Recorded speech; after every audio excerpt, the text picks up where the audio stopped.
Titus chapter 2, verses 11 to 14. Titus. So verse 11 I read, for the grace of God that bringeth salvation hath appeared to all men. Verse 12 together.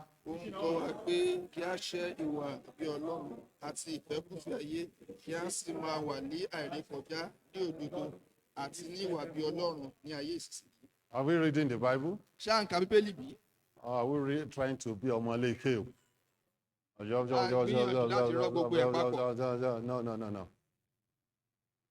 This is Ronke, Bible Lanka. You are reading the Bible. Let's read that verse 12. Oh, utterly great voice, loudly together. Let's go.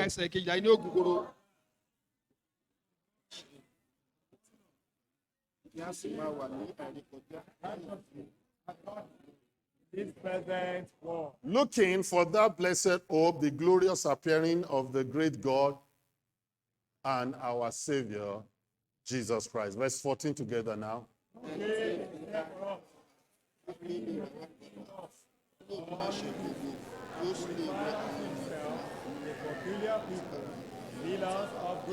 That verse 13 is the key. Looking for that blessed hope.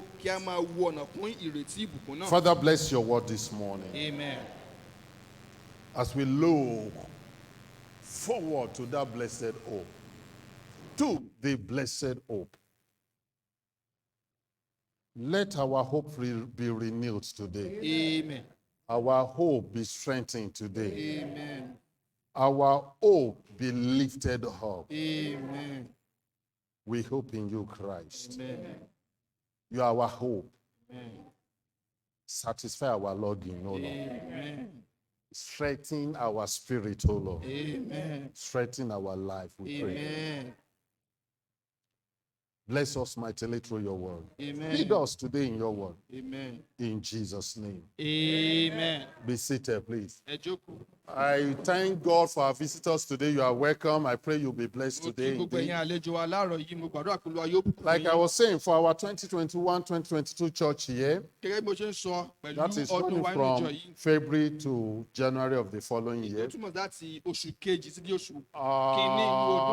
Already for our 2022-23 church year, we already have our team.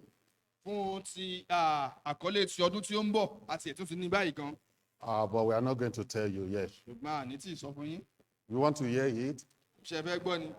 Very soon you will know it. So works have been going on some of the materials, the calendar, all the flyers, all the banners that will be coming out for the church here. And of course, our anniversary Sunday, the first Sunday of that year, I believe it's the 4th or so. And then on the 5th to 7th will be our annual conference. Already we are working, there will be 3 visitors coming. 2 will be new. But 1 will be returning. Don Wantaboga. But I love calling him that Wantaboga. He didn't like it, but he has no choice. He can't fight me. I'm the pastor. So they'll be coming in. What are the 2? Reverend Akande. Dr. Kos. Not Kos like CUR says COX. Kos. And who's the second one? Brother Belai. They'll be coming in. Then probably Brother Jeff Waters. Last 2 days, we were with Brother Jeff Waters at Ibadan for Pastors Fellowship at Ibadan, Victory Independent Baptist Church Ibadan. So we had a good time. So our church year is February to, start February, not January. So our mission year starts in April. And by the way, many of you made promise. We had over 1 million naira committed to mission this year. But we've not had much. We have November, December, January, February, March. Just about 4 months left, 4.5 months. So we should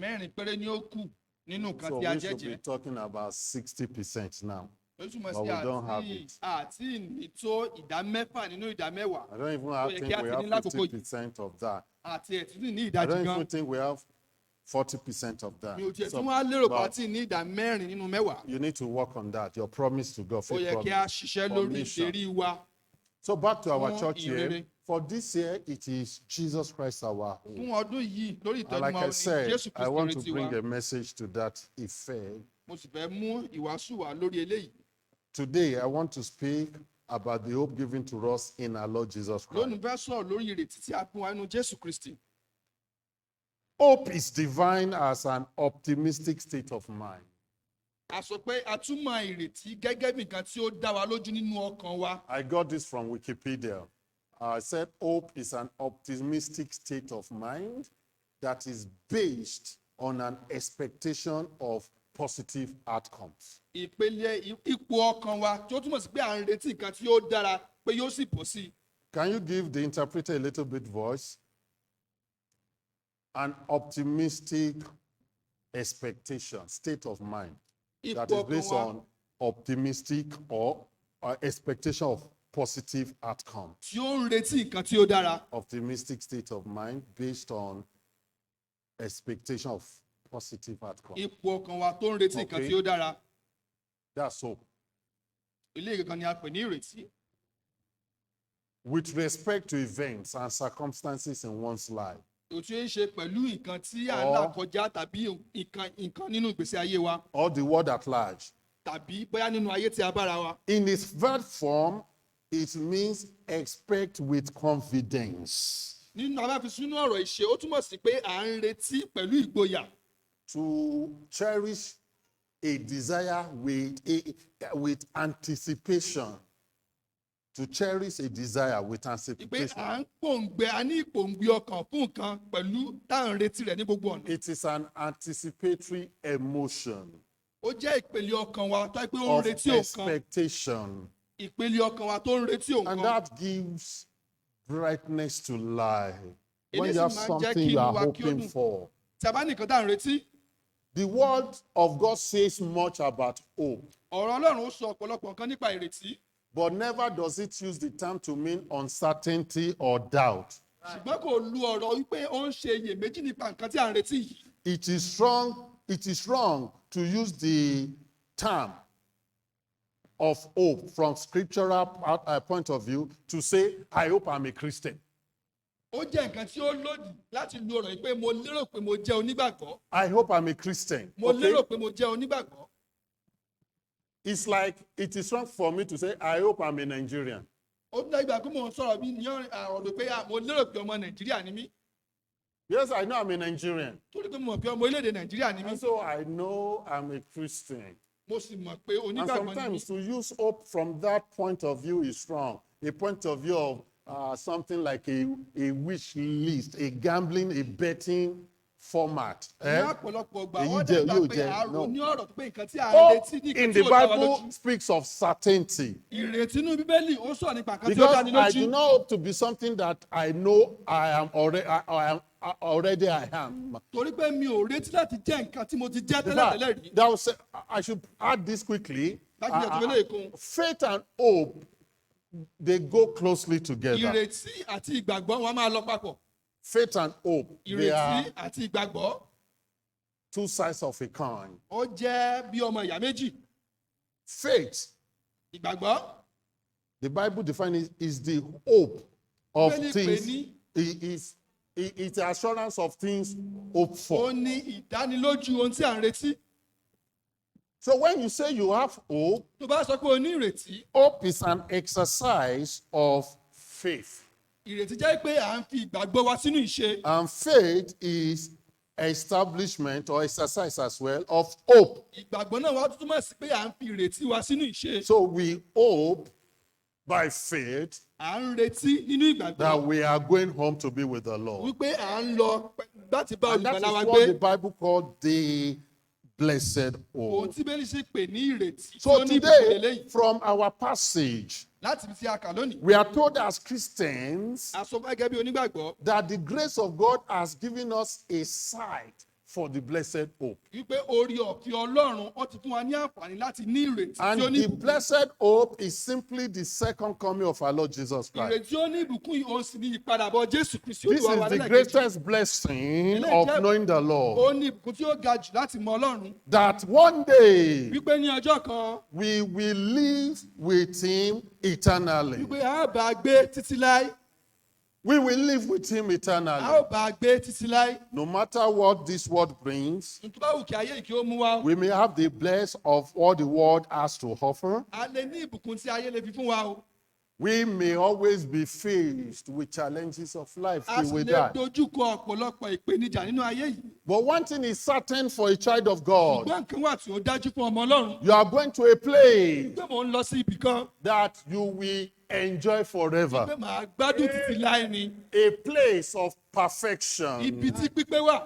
A place of beauty. Ibi tí ó dára.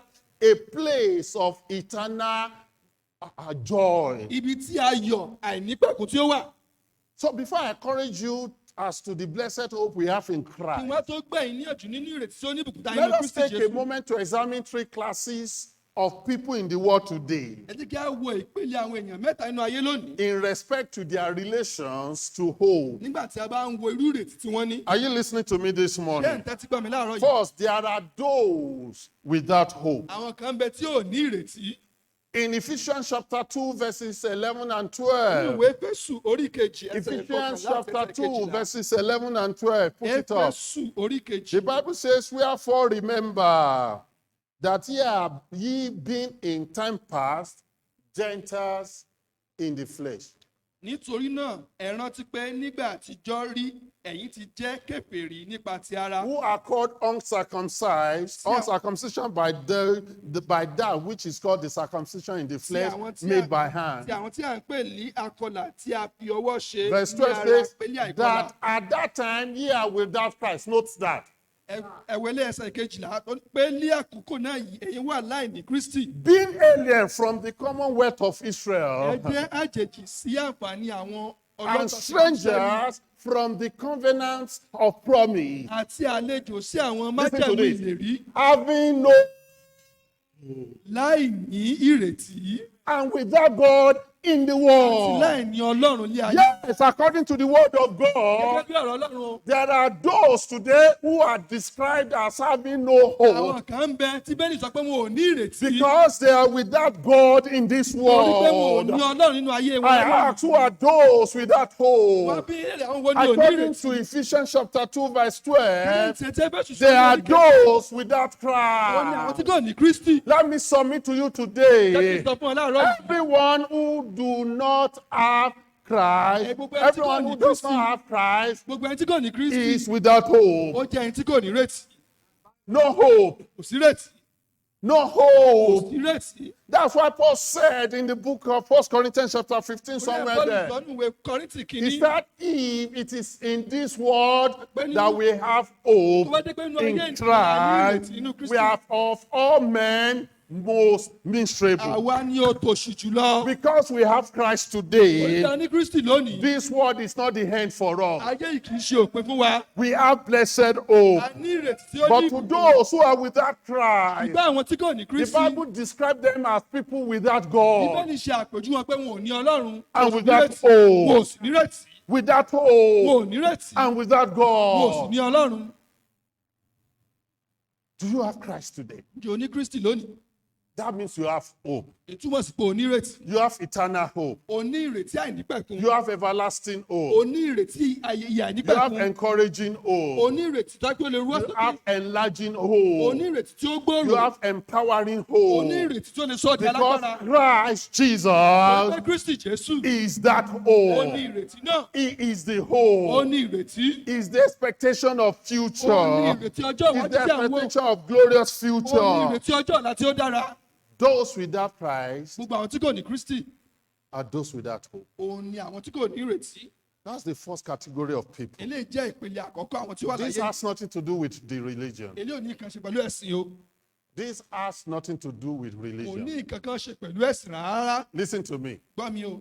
This has nothing to do with kò ní religion. nǹkan kan ṣe pẹ̀lú ẹ̀sìn. Doesn't matter whether you are coming to church. Kò túmọ̀ sí bóyá òun wá sí ilé ìjọ o. Doesn't matter whether you don't come to church. Kò túmọ̀ sí bóyá òun wá sí ilé ìjọsìn. Doesn't matter what religion you do. Kò túmọ̀ sí ẹ̀sìn kẹ́sìn tó ń ṣe. If you don't have Christ, tó o bá ti ní Kristi. the Bible says here that you have no hope. Bíbélì sọ níbẹ̀ pé o ò ní rètí. Anyone who does not know the Lord Jesus as his or her Savior Ẹnikẹ́ni tí kò bá mọ Jésù Kristi gẹ́gẹ́ bí olùgbàlà has rẹ̀ no hope kò ní rètí in this life nínú ayé yìí and in the one to come. àti ayé tí ń bọ̀. Such people do not have the blessed hope we are talking Àwọn about ẹni this yìí morning. kò ní ìrètí ìbùkún tá à ń sọ Then lóògùn let's look at the second group of ẹ ti ká wo people. ìpele àwọn ènìyàn The kejì. second class of people Ìpele àwọn ènìyàn kejì. are those with false hope. Ó ní àwọn tí wọ́n ní ìrètí asán, ìrètí tí kì í ṣe òótọ́.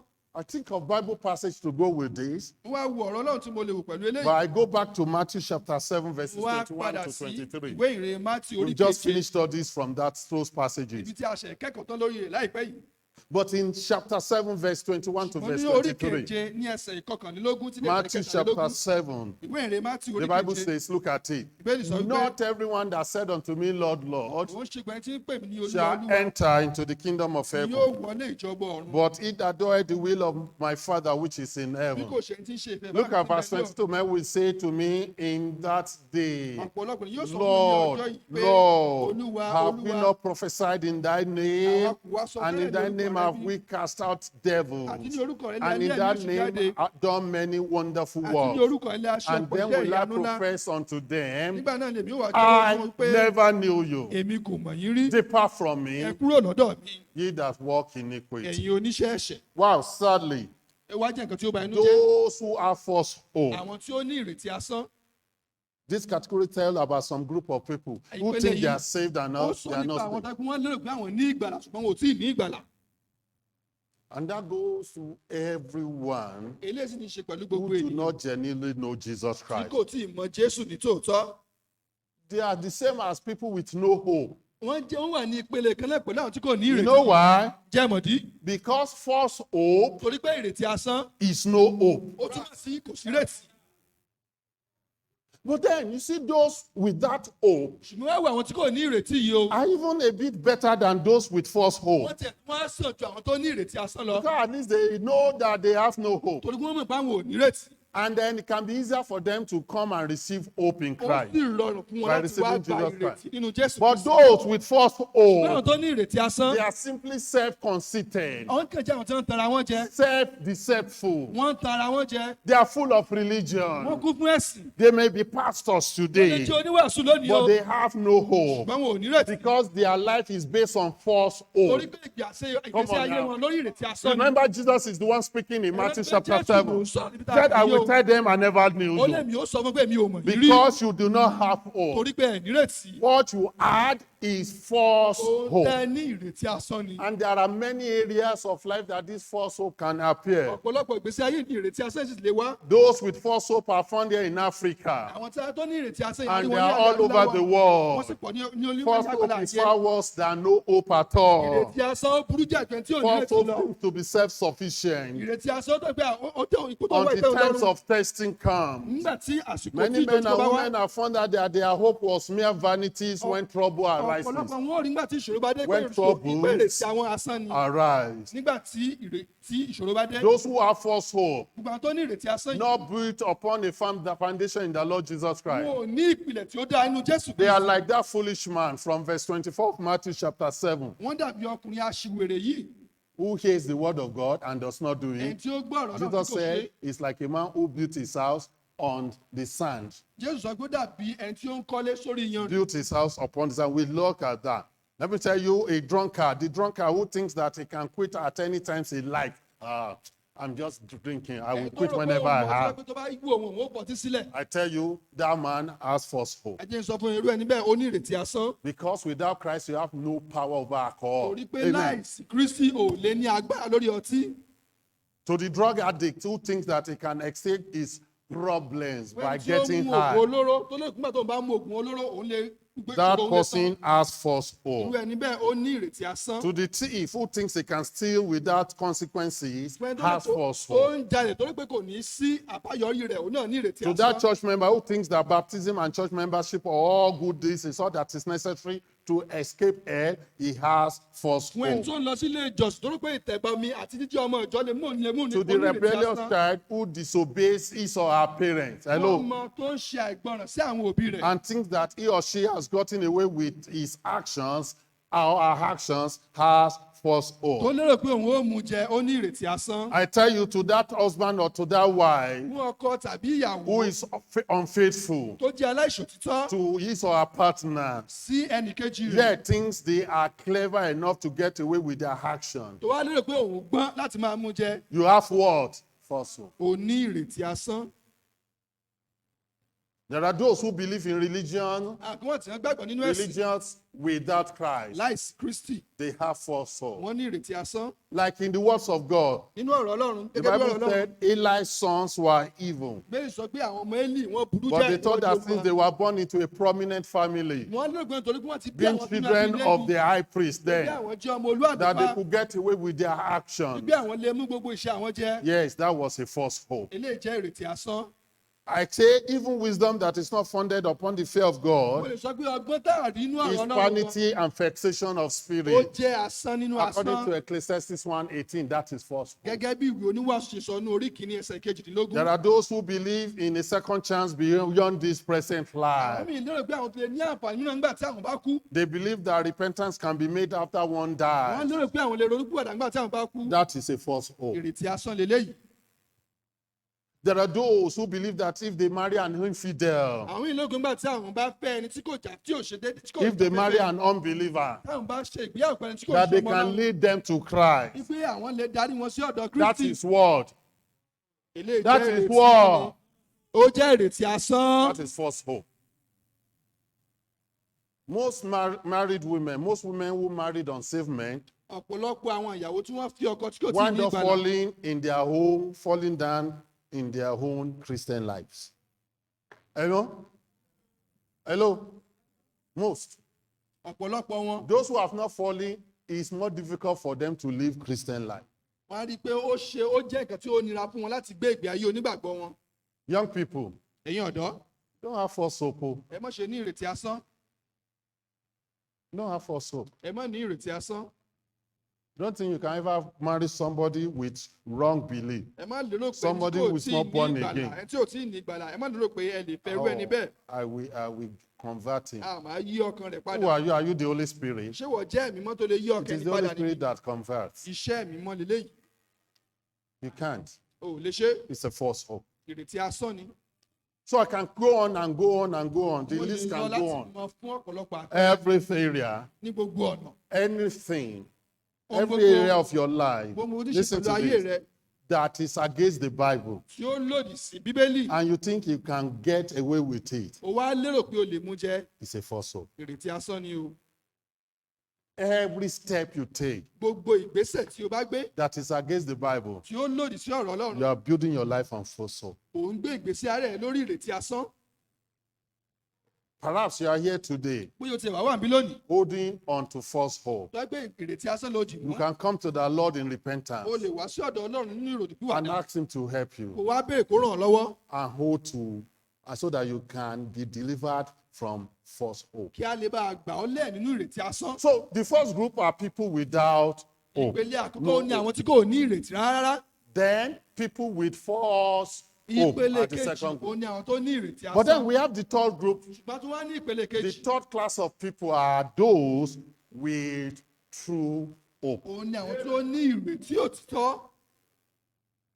They are those, according to our passage this ó ní morning, àwọn tó jẹ́ pé pẹ̀lú gẹ́gẹ́ Bíbélì tí a kà in lórúkọ Titus chapter 2 from verse 11. ìwé títún orí keje láti They are láti ẹsẹ̀ those kọkànlá. who the grace of God that bringeth salvation hath appeared to. ó ní àwọn tí ó rí ọ̀fẹ́ tí ó mú ìgbàlà wá tí ó ti fara hàn fún. Say, for the grace of God that bringeth salvation hath appeared to all men. torí orí ọ̀fẹ́ Ọlọ́run tó mú ìgbàlà fún gbogbo ènìyàn wá ó ti They fara have hàn. not only seen this grace of God, ó ṣe pé wọ́n ti rí orí ọ̀fẹ́ Ọlọ́run but they have nìkan accepted the grace of God. ṣùgbọ́n wọ́n ti gba orí ọ̀fẹ́ yìí. There are people that can speak of Ephesians chapter 2 verse 8. ọ̀pọ̀lọpọ̀ àwọn èèyàn ló lè sọ nípa That for Éfésù by orí kejì grace are we saved through pé faith, pẹ̀lú orí ọ̀fẹ́ la ṣe gbà and ọ́ that nínú not ìgbàgbọ́. of Pé yourself. kò ń ṣe pẹ̀lú ara It tiwọn. is the gift of ẹ̀bùn God. Ọlọ́run ni. Verse 9 says, not of work, ẹsẹ̀ kẹsàn-án ní kò ń ṣe ti ṣe lest ọwọ́ any man should kí boast. ẹnikẹ́ni kí ó lè bá aṣògo. People with true faith and hope Gbogbo àwọn tí ó ní ìrètí are òtítọ́, those who have received the grace òun of ni àwọn God. tó ti gba orí ọ̀fẹ́ Ọlọ́run. They have accepted the grace of God which bringeth Wọ́n ti salvation. gba orí ọ̀fẹ́ Ọlọ́run tó mú They ìgbàlà are wá. born again and they are children of God Wọ́n ti di today. àtúnbí, wọ́n sì ti di ọmọ They Ọlọ́run have lónìí. Christ in their lives as their Lord and Wọ́n ní Savior. Kristi nínú ìgbésí ayé gẹ́gẹ́ bí Olúwa àti And olùgbàlà this wọn. is teaching them, according to verse 12 of Titus Eléyìí chapter kọ́ wọn 2, gẹ́gẹ́ bí ẹsẹ̀ kejì said, láti sọ fún teaching wa. us that deny ungodliness Ó ń and pa pé bí a worldliness. ṣe ń ṣẹ́ àìwà bí Ọlọ́run This àti with ìfẹ́ true ìfẹ́. hope are those who have received the grace of God, Ó ní àwọn tó ti gba orí ọ̀fẹ́. and thus they have received the salvation of God, Wọ́n ti gba ìgbàlà Ọlọ́run. and they are denying ungodliness. Wọ́n sì ń ṣẹ́ ìfẹ́kúfẹ̀ẹ́. They are denying worldly loss in their Wọ́n ń life, ṣẹ́ ìfẹ́kúfẹ̀ẹ́ nínú ìgbésí ayé but wọn. rather they are living soberly. Wọ́n ń gbé nínú They ìrẹ̀lẹ̀ are ọkàn. living Wọ́n ń righteously, gbé nínú òdodo. and they are living godly Wọ́n sì ń gbé gẹ́gẹ́ bí ẹni in ọgbà bí this Ọlọ́run present nínú world. ìgbésí ayé inú ayé yìí. That's true hope. Eléyìí jẹ́ ìrètí òtítọ́. And I know his salvation is 100% by grace. Mo mọ̀ pé pé ìgbàlà nípa orí ọ̀fẹ́ But ni. this salvation of 100% grace Ṣùgbọ́n ìgbàlà nínú orí ọ̀fẹ́ yìí, breeds, ó ń ràn wọ́n lọ́wọ́. breeds Ó ń ràn wọ́n lọ́wọ́. Ó ń bí righteousness, ó ń bí òdodo nínú wọn. breeds godliness, Ó ń bí ìwà bí Ọlọ́run nínú wọn. breeds sober living. Ó ń bí ìrẹ̀lẹ̀ ọkàn nínú wọn. Are you born again? Jó ti di àtúnbí. The Bible says, by their fruit you shall know Ó lè them. sọ pé nípa èso wọn láàfin mọ̀ wọ́n. Yes, God sees your heart. Lóòótọ́ Ọlọ́run rí ọkàn rẹ̀. But God said a good heart, Ṣùgbọ́n Ọlọ́run sọ pé ọkàn tí ó out of the dára abundance of heart, the mouth speaketh. nínú ìṣúra ọkàn ó ní Abundance of heart. ọ̀rọ̀ ẹnu ti ń jáde. Out of the abundance of your life, we will see it in your Nínú lifestyle. ìṣúra ọkàn rẹ̀, a ó rí inú ìgbésí ayé tó ń gbé.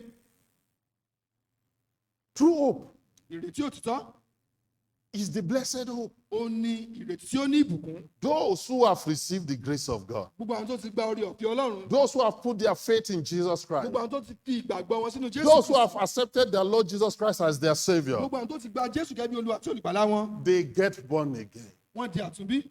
And their lives begin to change, according to Ìyà verse ayé wọn wá bẹ̀rẹ̀ sí 12. ní yí padà gẹ́gẹ́ bí ẹsẹ̀ kejì Then láti verse sọ. 13 said, Ẹsẹ̀ they are kẹtàlá wípé- looking for that blessed hope Wọ́n wá ń fojú sọ́nà fí ìrètí tí ó ní ìbùkún yìí. and the glorious appearing of the great God and our Lord Jesus Àti Christ. ìfarahàn ògo And the Ọlọ́run Bible wa tí says ó in the book tóbi. of 1 John that those who have this in them purifies Bẹ́ẹ̀ themselves. sọ pé àwọn tó ní gbogbo This eléyìí wọ́n pé hope. pé wọ́n á máa pa ọkàn wọn mọ́.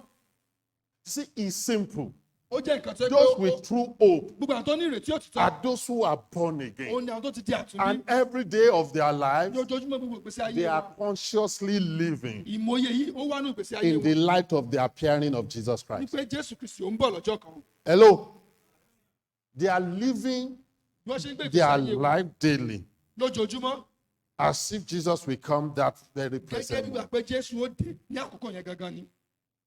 It is that hope Ìrètí yìí of the coming of the ti Lord, bíbọ̀ ti Jésù Kristi yìí whom they have tí received, wọ́n ti gbà yìí. whom have redeemed their, who has redeemed their life. Tó ti ra ayé wọn padà.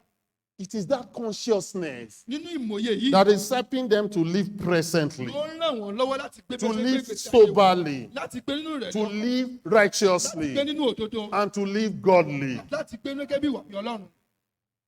There's only one true, Òtítọ́ kan náà ló wà o. hope, and that is in regards to Òun salvation. náà sì nípa ti ìgbàlà. It is everyone who is born again Gbogbo ẹni tí ó ti di àtúnbí. that possesses the true hope. Òun ni ó ní ìrètí òtítọ́ yìí.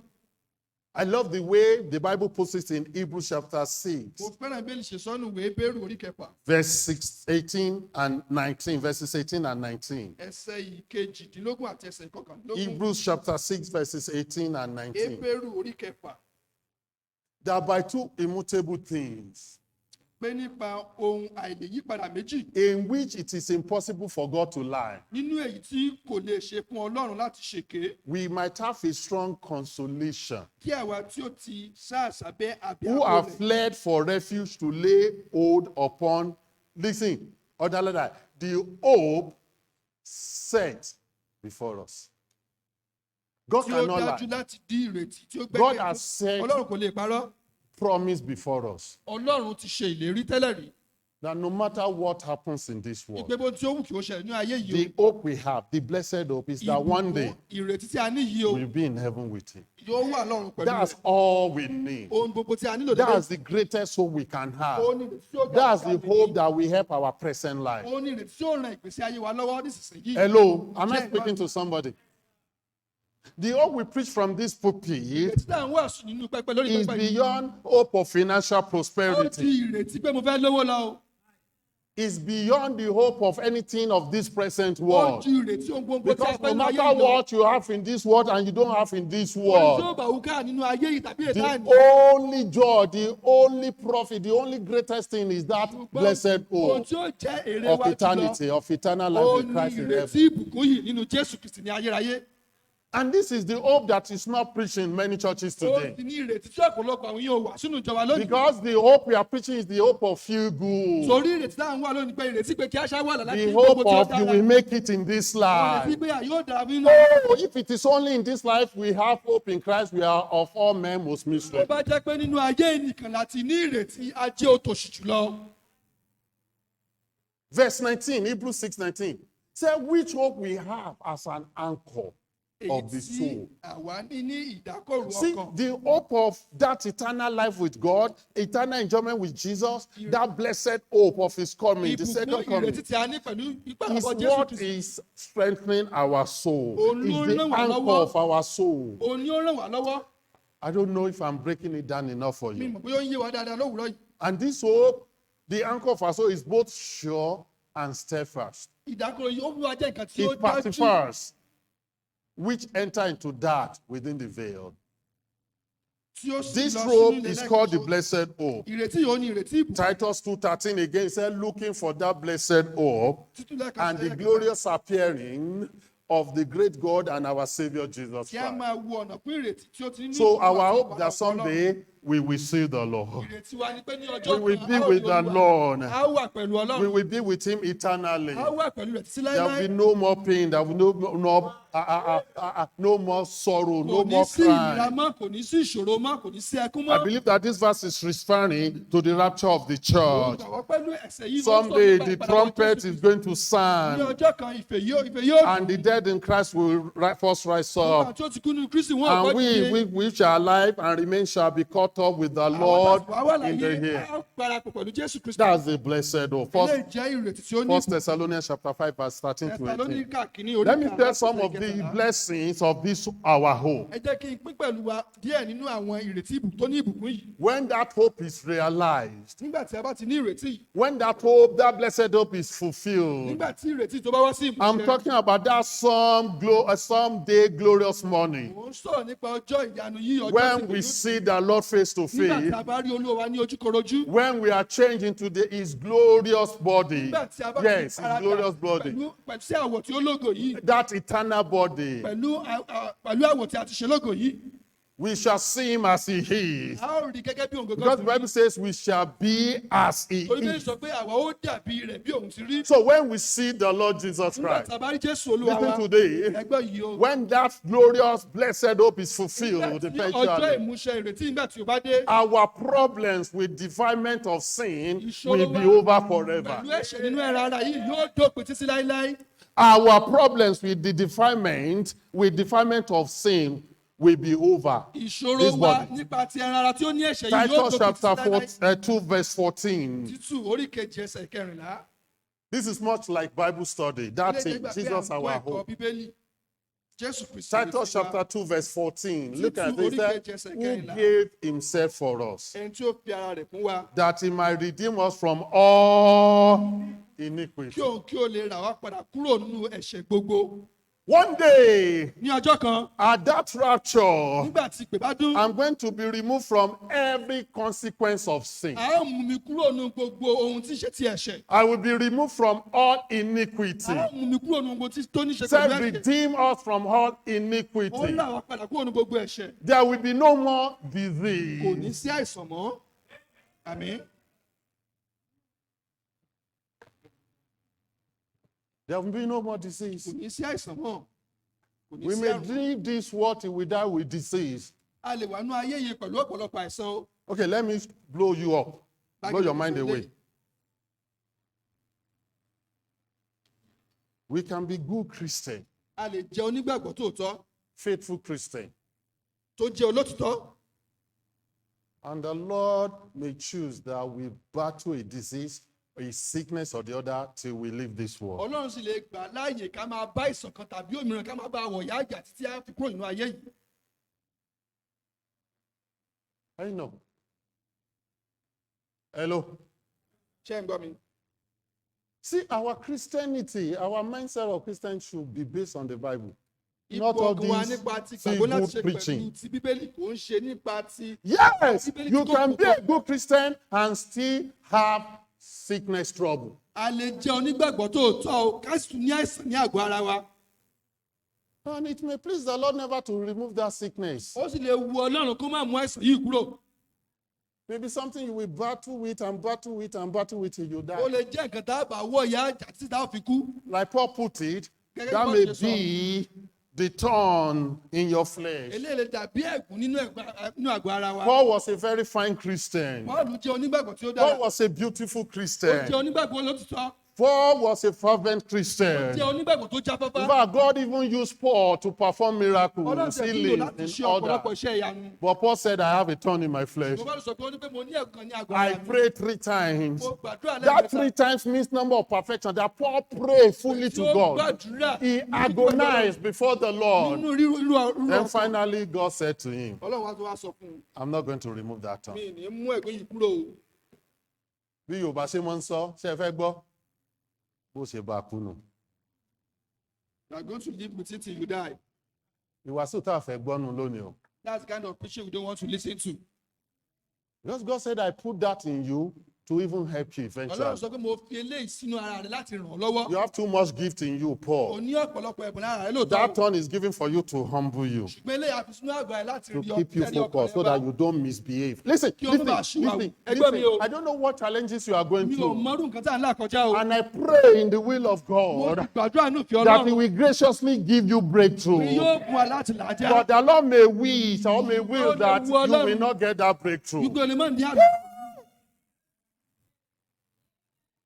But listen to the blessed hope. Ṣùgbọ́n ẹ gbọ́ ìrètí tí ó ní When you see Jesus, nígbà tó bá rí Jésù. that pain is gone forever. Ìnira yìí ó ti lọ títí láéláé. When you see Jesus, Nígbà tó bá rí Jésù. that turn is removed Ẹ̀gún yìí forever. àti mú kúrò títí láéláé. When you see Nígbà Jesus, tó bá rí Jésù. that trouble is gone Ìṣòro forever. ti lọ títí láéláé. What a blessed hope. Irú ìrètí tí ó ní ìbùkún wò lélẹ́yìí. I may enjoy some things in this world, Mo lè gbádùn ọ̀pọ̀lọpọ̀ nínú ayé yìí o. but every enjoyment in this world is nothing compared to that eternal Ṣùgbọ́n enjoyment. gbogbo ìgbádùn nínú ayé kò ṣe ìta lè fi wé. And every ìgbádùn tí a ní enjoyment ayé in yìí. this world comes with little turn here and there. Gbogbo ìgbádùn tí ń bẹ nínú ayé yìí ó ní ìṣòro kan tàbí òmíràn.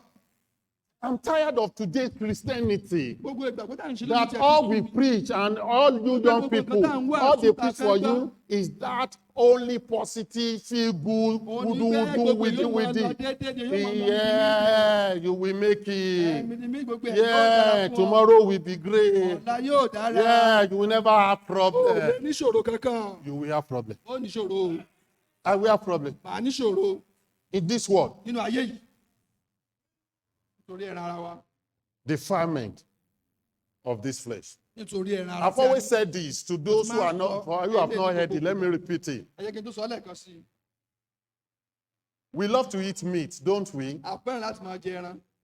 Sorry, our vegetarian friends. Ẹ má bínú ẹ̀yin I'm tẹ́ not kì a í jẹ ẹran. vegetarian. I eat vegetable, but I eat meat too. I eat fish, I eat meat. Amen? Àmín. And I've just noticed these days that I'm getting old Wọ́n á ti rí pé mo ti ń dàgbà. because I should not deceive myself any longer. Pé kò yẹ kí n máa tanra mi jẹ. Before, I used to think I'm still 25 years. Bóyá mo In ti fact, máa till rò pé last mo month, ti I ọmọ was still ọdún. thinking I'm 25 years. Ní oṣù tó kọjá gan mo sì lérò pé bí a mo ṣe lélógún But then, ọdún. on Tuesday, this coming Tuesday, I will be married for 19 years. Ṣùgbọ́n ní ọjọ́ ìṣẹ́gun tó ń bọ̀ yìí òní ìgbéyàwó ni How wọ́n can fi I lọ be, pé how can I ọdún be mọ́kànlélógún. 25 years? Báwo máa ṣe So, wá jẹ́ ọmọ tó ṣe lélógún I stopped ọdún? deceiving myself now. Ìwà tanra mi jẹ mọ́. Then I found out that with this limitation of flesh, I have to use this.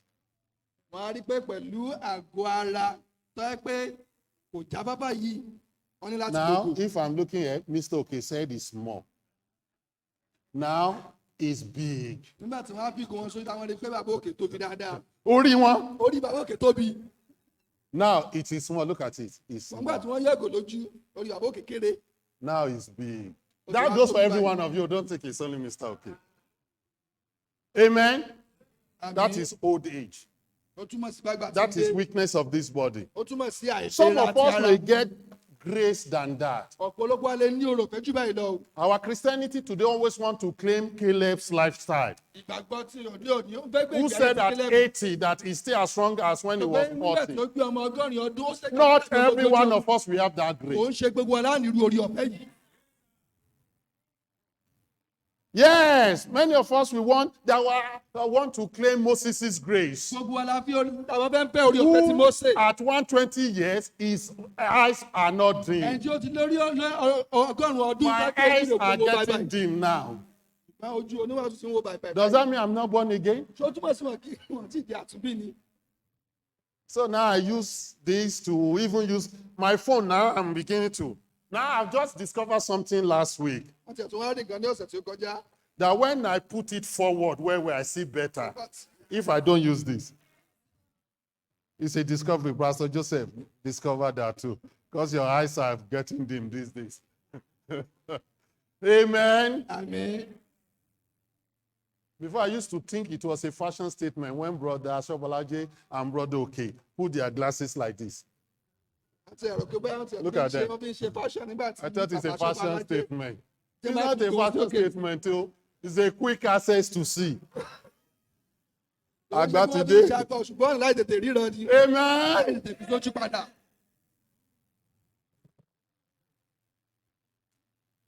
Defilement of sin that Àìlera ti is ẹran ara. affecting this man. And I know some of our big pastors, big Ó sì mọ́ daddies, ọ̀pọ̀ pé ọ̀pọ̀lọpọ̀ àwọn oníwàásù wa. they will tell you they've not been to hospital in 20 years. Ó Don't sọ thank fún God wa pé for àwọn tí grace. délé ìwòsàn fún ogún ọdún, a dúpẹ́ fún orí ọ̀fẹ́. I was discussing with one of my spiritual father this past Mo ń week. bẹ̀rẹ̀ kan sọ̀rọ̀ náà bàbá olúwa mi ní ọ̀sẹ̀ tí ó We were kọjá. talking about maintaining good health. À ń sọ̀rọ̀ nípa And ìlera Baba tó was dára. saying, he has not been in hospital in 25 years or Bàbá so. sọ pé àwọn ò tí ì délé ìwòsàn fún bíi tó lédè ní ogún ọdún. Thank God for you. A dúpẹ́ fún ìgbésí ayé yín fún ẹni bẹ́ẹ̀ o. Those who are always in hospital every month does not mean they Gbogbo don't àwọn tó wà ní believe ilé ìwòsàn or they are not good Kò Christians. túmọ̀ sí pé wọn kì í ṣe onígbàgbọ́ tí Hey! The kind of Christianity we preach about today makes others who are truly believers to think they are not believers. irú ìwàásù tá à ń wàásù lẹ́nu ó máa ń jẹ́ kí àwọn ọ̀nà mẹ́ta pé wọ́n ṣe onígbàgbọ́ máa ń lò pé àwọn kì í ṣe onígbàgbọ́ tó I tọ́. will call it Christianity of oppression. Wọ́n ń pè ní ìgbàgbọ́ tá a fi ń jẹ gàba lórí ẹlòmíràn. Thank God for your grace, Baba. And I Thank told you, him Sir. too, God, Baba, Baba, you know. I've not been to hospital too in so long or let me know, admitted. see, I've been to hospital, but I've not been I've admitted since I began to live alone. I don't know whether when I was small, they admitted me. wọ́n gbà mo kéré o bí wọ́n gbà mí sí ilé ìwòsàn wọ́n gbà mí lẹ́yìn ilé So I ìwòsàn. can be boasting of that too. Èmi náà lè ṣàkọ nínú eléyìí. But listen, I get a lot of malaria fever. Ṣùgbọ́n ọ̀pọ̀lọpọ̀ ọgbà ni mo máa ń ní àìsàn ibà. Amen. Àmín. And when I was growing up, I was always having malaria fever, Nígbà by tí the mo sì way. ń dàgbà mo máa ń ní àìsàn ibà lemọ́lemọ́. And at the time, my parents, because of lack of knowledge, they made mistake. Torí àìmọye àwọn òbí mi wọ́n sì ṣe àṣìṣe kan. The other time I was telling my mom and dad, I said, I'm now just beginning to forgive you. So I've forgiven them. Don't Wọ́n worry. fi sọ fáwọn ọmọ pé mo ṣẹ̀ ń dáríjì nítorí àṣìṣe tí wọ́n ṣe ń gbà náà. Because they started thinking maybe I was an Ogbanje. Torí wọ́n lérò pé wọ́n jẹ́ ẹni tó lẹ́mìí ebèrè A ńgbà náà. prophet was telling them, "Pé bóyá èmi Ogbanje." Wòlíì kan sọ fún ọ pé bí àwọn Shame! lẹ́mìí ńgbà náà. And what was the spirit of Ogbanje I had? If Ìsìlẹ̀ I ní have ọgbà ń one, jẹ then tí wọ́n ní ìgbà náà.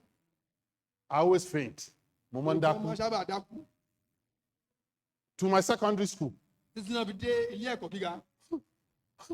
And you know what? Jẹ́sì mọ́ tó bá. Where we were living, I've taken Pastor Joseph there. Ibi tí wọ́n ń Where I was living, where I grew up tí in wọ́n Sango, oníwàásù Ibadan. lọ́bẹ̀ nígbà náà níbi tí wọ́n dàgbà And sí. opposite that house, what gutter was there? Beautiful gutter. Gọ́tà ńlá If kan there's tí ó anything dùn wò, called ó wà níbi tí wọ́n ń gbé ńgbà with náà. black Ó ní black ọ̀pọ̀lọpọ̀ sand. ẹ̀rẹ̀ tó dúdú dáadáa. and puddles of waters Àti everywhere. ọ̀pọ̀lọpọ̀ adágún omi. And those things will breed serious malaria. Àwọn kan yí ọ̀pọ̀lọpọ̀ ẹ̀fọn yóò wà Three lágbà bẹ́ẹ̀. anopheles mosquitoes. And we had no screen, no net. Kò sí And sí pé net. nẹ́ẹ̀tì ò gba yín gbogbo ìgbà táwọn ń dàgbà, àbí? Kò sí Ẹ̀fọ́ nǹkan wà tí á wọ́n lè lò jẹ tán. mí, There was no igbó mosquito wà á net dé, there. ẹ̀jẹ̀ ó wà á ti They will be ṣọ́ọ̀tì. beaten by mosquito. Oúnjẹ wo náà lásì tún jẹ́ ń gbà? And what kind of food are they even eating there? Ẹ̀jẹ̀ tí ò tó dáadáa tẹ́lẹ̀ fọ́mọ. And with my in fact, at the time I thought I was SS. So when I did my genotype, I found out that I'm AA. Wọ́n tẹ̀ tó wá rí pé AA làwọn gan. And so, my blood is always short. Gbogbo ìgbà lẹ̀jẹ̀ ò kí ń tó. Because I'm always beaten by malaria. Torí pé owó My ìgbà mosquito. ẹ̀fọn jẹ wọ́n. I'm down with malaria. Since I found out that is the problem, Ìgbà tí wọ́n ti wá mọ̀ pé tó fa ìṣòro gangan leléyìí. I've never fainted again. Wọn àdàkú mọ́. Because I take care of my body. Torí pé I wọ́n ṣe eat what ìtọ́jú is ara good. wọn. Wọ́n jẹun tó yẹ kí wọ́n jẹ. Whenever I like my house now, upstairs, all the windows upstairs in my house Ibi tó ń gbé. are double screen. Wọ́n two fi nets. nẹ́ẹ̀tì ìpele méjì sí. So if the mosquitoes escape the first one, they don't escape the second one. Ṣé ẹ̀fọn tó bá tẹ̀ pé tó It's bá been yọ long. níbi tá àkọ́kọ́ ẹlẹ́ẹ̀kejì kò ní gbà láyè láti wọlé. But some will think, Pastor, it's because you don't have spiritual power. You could pray it off. Àwọn ẹlòmíì lè ló gbà nítorí pé oníwàásù òní wọn ò gbóná ní àdúrà ni. I wonder what you will say about Paul, Wọ́n á ní òkè la fẹ́ sọ nípa ti Paul apostoli. whom God told, my grace is Ẹni sufficient. tí Ọlọ́run sọ pé orí ọ̀fẹ́ mi tó fún wọn. We need to be careful. Ó yẹ kí a ṣọ́ra. The hope we are talking about. Ìrètí tá à ń sọ̀rọ̀ nípa rẹ̀. Yes, we have special blessing in Christ in this world. Don't get me wrong. Ìbùkún inú Jésù We nínú have ayé yìí special o. privilege in the Lord in this A ní world. ọ̀pọ̀lọpọ̀ orí ọ̀fẹ́ inú Kristi nínú ayé And some yìí. of us will enjoy some grace physically Ọ̀pọ̀lọpọ̀ than wa á sì others. gbádùn àwọn orí ọ̀fẹ́ kan ju àwọn ẹlòmíràn lọ. And that's the truth. Òtítọ́ ti tẹ̀lé yìí. Just like the 12 apostles too. Ó dàbí àwọn ọmọ ẹ̀yìn méjìlá. Some were given special grace to live longer A rí pé a fún àwọn kan lórí ọ̀fẹ́ láti and pẹ́ preach nínú ayé. longer, like Apostle John, who wrote the book of Bíi Revelation. Jòhánù tó kọ ìwé ìfihàn. But then his brother, Ṣùgbọ́n arákùnrin rẹ̀, his own very brother, arákùnrin rẹ̀ gangan. James, the son of Zebedee, Jacob ọmọ Zébédè. was killed at the beginning of church history. Àìtè pa inú nígbà tí ìjọṣẹ́ ìbẹ̀rẹ̀ gan ni. In fact, he was not delivered, and because it pleased the Jews, the Bible says Herod picked Peter to do A the rí pé same thing. nígbà tí kò ní ìtúsílẹ̀. And a the rí pé Lord, Ọlọ́run in his mú grace, Pétérù. delivered Peter. Ṣùgbọ́n Ọlọ́run ní orí ọ̀fẹ́ rẹ̀, ó gba Pétérù sílẹ̀. I've heard the Bible teacher say, well, Peter was delivered because the church prayed. Mo ti gbọ́ tí oníwàásù kan But sọ they pé didn't pray kí a for gba Pétérù James. sílẹ̀ nítorí pé That is not the àgbàdúrà Bible. fún That's wọn not torí the pé Bible. àgbàdúrà fún Jákọ́bù. Kò ní bẹ́ẹ̀ ní Yes, sọ̀kan God eléyìí. encouraged us about praying. Lóòótọ́ Ọlọ́run gbà wá níyànjú láti gbàdúrà. Just few years later, very few years, not written in the Bible, Peter was killed too. Torí pé láìpẹ́ rẹ̀ náà kò pẹ́ sígbà náà látó pa Pétérù náà. Amen. Àmín. Thomas was killed. Apá Tọ́mọ́sì, Andrew was killed. apá Áńdérù, Nathaniel was killed. apá Nàtàníà. It was only John that was not killed, that he died of old age. Jòhánù nìkan ni ó kú nígbà But tí ó then gbogbo. he was put in an exile Wọ́n alone. fi sí erékùṣù Pátímọ́sì òun nìkan níbẹ̀. That is what the book of Hebrews was telling us, Òun kan tí chapter ìwé 11. Bẹ́rù tó ń kọ́ alẹ́ People lẹ́yìn. of faith. Nígbà àwọn ẹni tí ìgbàgbọ́. So some refuse to choose physical deliverance. Pé I'm àwọn ẹgbẹ́ paraphrasing wọ́n it. tún kọ̀ wọn ò They gba choose to iṣẹ́ suffer. ìdára. Wọ́n yàn láti jìyà. Wandering in caves and dens, Ọ̀pọ̀lọpọ̀ wọn á tì wọ́n mọ́lẹ̀. and they are part of people of faith. Wọ́n sì jẹ́ ti ẹni ìgbàgbọ́ náà. But when that blessed hope comes, Nígbà tí ìrètí tó ní ìbùkún when tí ó we dé. see Jesus, Nígbà tí a bá rí Jésù, we will be delivered. a ó gbà wá We sílẹ̀. are already delivered A tú wa sílẹ̀. from all defilement of Kúrò sin, nínú gbogbo from ìbàjẹ́ ẹ̀ṣẹ̀. this weakness of Kúrò flesh. nínú gbogbo àìlera There will ti be ẹran no ara. more sickness, Kò ní sí no àìsàn more mọ́. Kò pain, ní sí ìnira no mọ́. more trouble, Kò ní sí no ìṣòro more mọ́. temptation, Kò ní sí ìdánwò no mọ́. more Kò ní sickness, sí àìsàn no mọ́. more death. Kò ní sí ikú mọ́. That's the blessed hope, Ìbùkún tí ó ní ìrètí lélẹ́yìí. the true hope we have. Ìrètí òtítọ́ tí a ní. Some of us as Christians, Ọ̀pọ̀lọpọ̀ gẹ́gẹ́ bí onígbàgbọ́. we are going to get rich physically, have money. A ó lówó lọ́wọ́ lótìtọ́. Some will not. Ọmọ yóò sì ní ní. Doesn't mean you are not a good Èyí Christian. ò túmọ̀ sí pé ò kì í ṣe onígbàgbọ́ tí ó dára. Ṣé ń gbọ́ mi? This is the preaching in the churches today that is destroying the spirit of Christianity. Ìwàásù inú ìjọ Ọlọ́run lè tó ń ba ẹ̀mí ìgbàgbọ́ òtítọ́ jẹ́.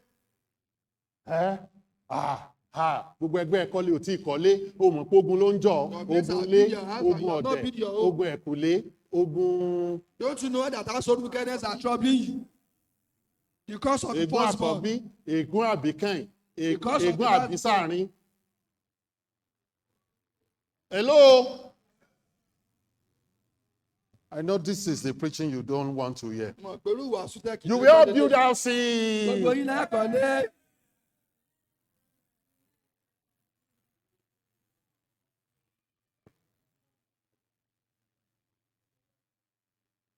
But when we see Jesus, Gbọ̀ngbà tí a bá rí Jésù, no more pain. kò ní sí ìṣòro mọ́, kò sí ìnira We'll mọ́. be perfect.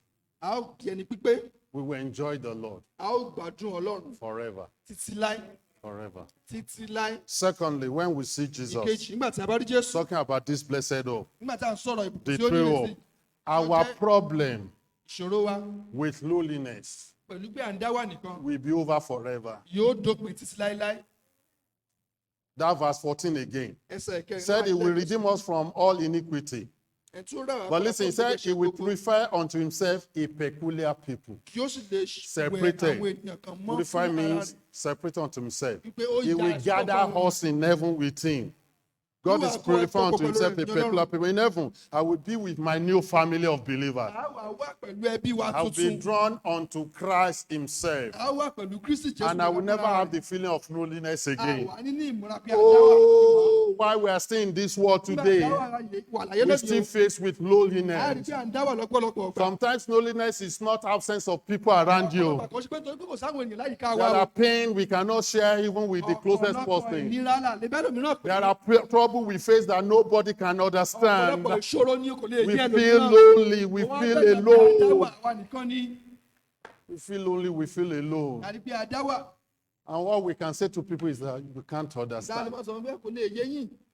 We have problems that we say, and people say, why can't you do that? Ẹlẹ́ ní ọ̀pọ̀lọpọ̀ ìṣòro pé akílódò lè ṣe léyìí. You don't Ọkọ̀ understand. rẹ́rìn kò lè yé yín. Psychologically, you are alone. Ní ọ̀pọ̀lọpọ̀ a rí pé àwa nìkan la dá So wà. physically, we are alone. Ibi tí a dá wà gan àwa nìkan la dá wà. No true friend. Kò sí ọ̀rẹ́ òótọ́. No people to share our burdens Kò sẹ́ni with. tá a lè bá pín pẹ̀lú ìṣòro wa. Well, we have privilege of this hope that even today we can still tell Jesus. Bí a ní ìrètí pé a lè sọ fún Jésù lónìí. But I'm saying, Ṣùgbọ́n mo finally, sọ pé when we enter that blessed Nígbà tí hope, a bá ní ìrètí tí when kò ní we ìbùkún see yìí, Jesus, nígbà tí a bá rí Jésù, we will no longer be a ò alone. ní dá wà. We will no longer be alone. A ò Let me ní give dá you wà. one more and I Ẹ jẹ́ kí n tún close. sọ̀kan fún wa sí i. When we see Jesus Nígbà tí a bá rí someday, Jésù, our problems with an unappreciated and unfulfilled life will be over forever. ìṣòro wa nípa ayé tí kò ní tí òkun tó yóò dópin títí láéláé. Said he is purifying to himself a peculiar people, zealous unto good works. What does that mean? Lélẹ́yìí túmọ̀ sí. On the side of heaven, Nígbà tí a bá dé all ọ̀run, our zealous good works for the Lord will be rewarded. gbogbo iṣẹ́ wa nínú ayé pátá ni ó lérè nínú Jésù. What you do now may not be appreciated. Gbogbo tó ń ṣe nísìnyí a lè má mọ rírì rẹ̀. In the church, you may not be seen as doing Nínú something. ìjọ a lè má rí ọgbọ́n ṣe That's why in kankan. this church, we try our best to appreciate everyone. Torí ẹ̀ lọ́pọ̀lọpọ̀ ọgbà nínú ìjọ yà máa ń kí gbogbo ènìyàn. We don't appreciate you because you have money. Kò ń ṣe pé à ń kí wọn torí pé olówó. Thank God for your life. Adúpẹ́ lọ́run fún ìgbésí ayé yìí, fún ìgbésí ayé rẹ̀. We appreciate people who are dedicated to the Lord. À ń But kí sometimes we may àwọn not tó be, fi ayé wọn we may jù not fún be Ọlọ́run. fully appreciated. Ọlọ́pọ̀lọpọ̀ lè má kí yín tó. But when we get to heaven, Ṣùgbọ́n gbà tí a bá dé ọ̀run, all our zealous good works gbogbo iṣẹ́ wa pátápátá, will be well appropriated gbogbo ẹ̀ o ní a ó mọ iyì rẹ̀. and will be adequately rewarded. A ó sì kún wa Rewarded. lérè rẹ̀. That's why you need to keep on serving the Torí ẹ̀ Lord. ló ṣe kí á tẹ̀síwájú láti máa sin Ọlọ́run. This blessed hope should trigger you to live more for God. Ìrètí tí ó ní bùkún yín láti ràn wá lọ́wọ́ láti lè ṣe fún Ọlọ́run. There are dreams that are still unfulfilled in your life Ọ̀pọ̀lọpọ̀ ìran ni ò tí ì wá sí ìmúṣẹ nínú ìgbésí ayé that wa. may not be fulfilled eventually in Tó this ṣe pé ó world, lè má wá sí ìmúṣẹ nínú ayé yìí gan. but they will all be over when we see Jesus. Gbogbo ẹ̀ ni ó dókun nígbà tí a bá rí Jésù. The joy now Ayọ̀ tí a ní sísìnyí, cannot be compared a lè fi ṣe àkàwé with that we will get eternally with pẹ̀lú Jesus ayọ̀ Christ. tí a ó ní nígbà tí a bá rí Jésù. The enjoyment in heaven Ìgbádùn tí ó wà ní ọ̀run, cannot be compared with any enjoyment in this a world. lè fi ṣe àkàwé ìgbádùn kankan nínú ayé yìí. So don't worry. Torí náà má ṣe You banújẹ́. may not have a car in this O world, lè mọ́ ní mọ́tò nínú ayé yìí but o. when you see Jesus, Ṣùgbọ́n nígbà tó bá rí Jésù, you won't need a car. o ò ní nílò mọ́tò. But you shall be everywhere when you want to. ṣùgbọ́n I ó wà want to níbi say at all gbogbo time because tó yẹ kí ó wà we'll not be fully God, but we'll be like God. torí pé a ó dàbí Ọlọ́run. Amen. Àmín. Amen. Àmín. You may not have house in this O world, lè má ní ilé ní ayé yìí. but your mansions are waiting for you in Ṣùgbọ́n heaven. ilé ńlá rẹ̀ ó ń dúró dè ọ́ ní ọ̀run. You may not be known in this world, A lè mọ̀ mọ̀ nínú ayé yìí. but you will be known of God when you get to Ṣùgbọ́n heaven. Ọlọ́run ó mọ̀ nígbà tó bá dé ọ̀run. What a blessed hope we have. Àìrètí tí ó ní ìbùkún wò la ní yìí. What should this help you? Tó yẹ kí eléyìí ó ṣe fún wa. It should help you that it is that grace of God that brought salvation, that saved you, that is giving you this blessed hope that you are looking forward to. It should help you, according to Titus chapter 2, verse 12, to live soberly, to live righteously, and to live godly. Now, in this present world, while you anticipate the blessed hope, the coming of our Lord Jesus, and we shall see him face to face. We shall be with him, and we shall be like him forever. Let's stand up and pray together this morning. I hope you are encouraged today.